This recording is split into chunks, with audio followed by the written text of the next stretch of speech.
The engine cuts, and for the first time in 8 years, the heavy rattling of the transport crate doesn't follow. There is no radio chatter, no scent of caustic cleaning agents from the kennel block, and no sudden spike in the handler's heart rate that signals an imminent deployment. This is the moment most people imagine as a victory, the warrior coming home to a soft bed. But as the door to a quiet suburban house opens, a retired Belgian Malinois or German Shepherd doesn't see a sanctuary. They see a tactical vacuum. Their ears are pinned forward, not in aggression, but in a frantic search for the missing data points that have governed every microsecond of their existence. The silence isn't peaceful to them, it's an anomaly that requires investigation. When a high-tier working dog crosses the threshold into civilian life, they are carrying a biological hard drive formatted for high-stakes environmental processing. For the last several years, their world has been defined by high-contrast sensory inputs. They've lived in a cycle of extreme physiological peaks, explosive dopamine releases upon finding a target odor and massive adrenaline surges during a high-speed apprehension. Now, they are standing on a hardwood floor in a room that smells of nothing but stagnant air and fabric softener.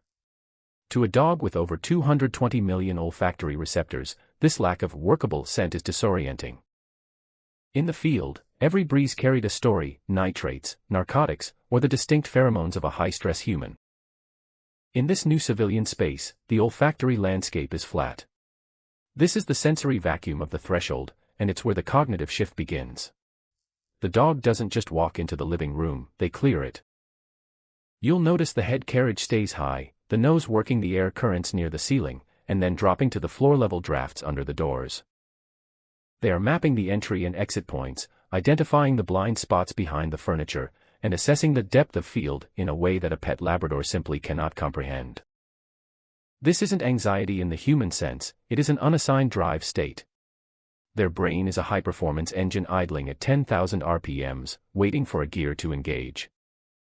Without a specific task, no find it, no watch, no heal, the dog begins to self-assign a mission. Usually, that mission is security. They aren't looking for a place to nap, they are looking for the most tactically advantageous position to monitor the front door and the hallway simultaneously. This behavior is driven by a deep-seated neurological architecture. Throughout their career, these dogs have been conditioned through operant learning to associate specific environmental cues with high-intensity rewards. The sound of a heavy nylon leash clicking onto a collar isn't just a sound, it's a biological trigger that opens the floodgates for neurochemicals. In the absence of those triggers, the dog's brain enters a state of hyper-vigilance. They are scanning for the start signal in a world that has suddenly stopped giving them one. You might see them pacing, or flagging with their tail, or exhibiting a repetitive scanning motion with their eyes. This is the canine version of a soldier checking his kit, a way to manage the mounting internal pressure of a drive that has no outlet. The shift on day one is most visible in the disconnect between cortisol and dopamine. In a working environment, cortisol, the stress hormone, is a tool. It keeps the dog sharp, reactive, and ready for movement. When they find their target or engage a suspect, that cortisol is balanced by a massive hit of dopamine and serotonin, the reward chemicals. It's a clean cycle of tension and release. But in a quiet home, the tension remains while the release disappears. The dog is up, but there is no down. Their adrenal glands are still pumping for a fight or a search that isn't coming. This creates a physiological hangover where the dog may appear restless, unable to settle into the plush bed you bought them. They might prefer the hard floor by the door because the texture of the rug is too foreign, too soft, too untactical. As the first few hours pass, the handler's role becomes less about affection and more about de-escalation protocols. To help the dog bridge this gap, we have to understand the operational loop they are stuck in. The dog's brain is essentially asking a series of binary questions: is this a threat? Is this a task? Is this a reward? When the answer to all three is no, the dog experiences a form of cognitive dissonance. To break this loop, we don't just give them a chew toy, we give them a micro-task. We use marker cues, a clicker or a specific verbal bridge, to communicate that staying on this mat is the new mission. By assigning a low-arousal task, we give the prefrontal cortex something to chew on, which helps dampen the overactive amygdala.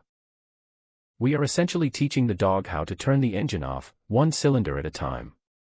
This transition period is where the ethological reality of the breed comes into play. We aren't just dealing with a retired worker, we are dealing with a predator that has been refined through generations of selective breeding and thousands of hours of specialized training to operate at the very edge of their physical and mental limits. Their bite pressure distribution is a product of genetic potential and bite suit conditioning. Their acoustic sensitivity is tuned to the sound of a slide racking or a distant footfall on gravel. On day one, these traits don't just vanish. They are redirected.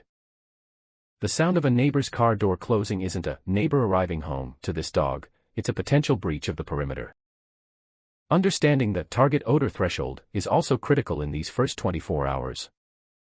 A working dog's brain is trained to filter out 99% of the world to find the 1% that matters, the scent of explosives, drugs, or a specific human track. When they are suddenly dropped into an environment where nothing is the 1%, they can become frustrated.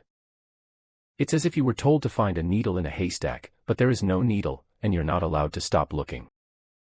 This is why many retired K9s will false alert on household items, a suitcase, a pair of boots, a cleaning cabinet. They are trying to force a win to get that dopamine hit they've lived for. As handlers, we have to manage these expectations without suppressing the dog's natural instincts too harshly, which could lead to shutting down or redirected aggression. The goal of the first day isn't to make the dog a pet. That's an insult to their history and a misunderstanding of their biology. The goal is to establish a post-operational neural baseline. This means creating a new set of civilian rituals that provide the same structural security as their old work rituals. Instead of a pre-shift perimeter check, we have a scheduled walk with a specific work harness that feels familiar but is used for a different purpose. We transition from high arousal engagement to neutrality training, teaching the dog that they can observe the world without having to intervene. By the time the sun sets on that first day, the dog will likely be exhausted, but not from physical exertion. It's a cognitive exhaustion. Their brain has processed more new data in 12 hours than it has in the last year of routine patrols. When they finally do close their eyes, you might see their paws twitch or hear a muffled woof in their sleep. They are dreaming of the chase, the find, and the fight. They are still tactical athletes in their own minds. Our job isn't to erase that identity, but to provide a safe harbor where that intensity can finally rest. This is the unseen cognitive shift. It's the slow, methodical process of a warrior learning that the world can be quiet without being dangerous. It's the moment the dog stops looking at the door and finally looks at you, not as a commander, but as a partner in a different kind of life. It's a journey from the high arousal peaks of the operational world to the steady, quiet plateau of retirement. And it all begins with that first, long, silent breath in a room where, for the first time in their life, there is absolutely nothing they have to do. The mission is over, and the baseline is finally being found. In the days that follow, the dog's neurochemistry will begin to rebalance.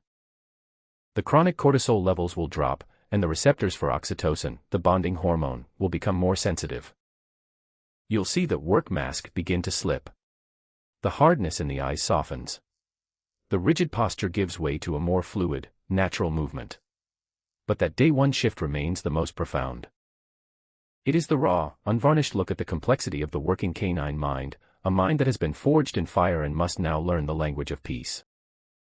It is a testament to their adaptability and their profound loyalty that they can make this shift at all. As handlers and owners, our responsibility is to respect that transition, to provide the structure they crave, and to honor the elite athlete that still lives within the graying muzzle of the retiree lying on our rug. They've spent their lives watching our backs in the darkest places. The least we can do is give them a bright, calm place to finally rest their head.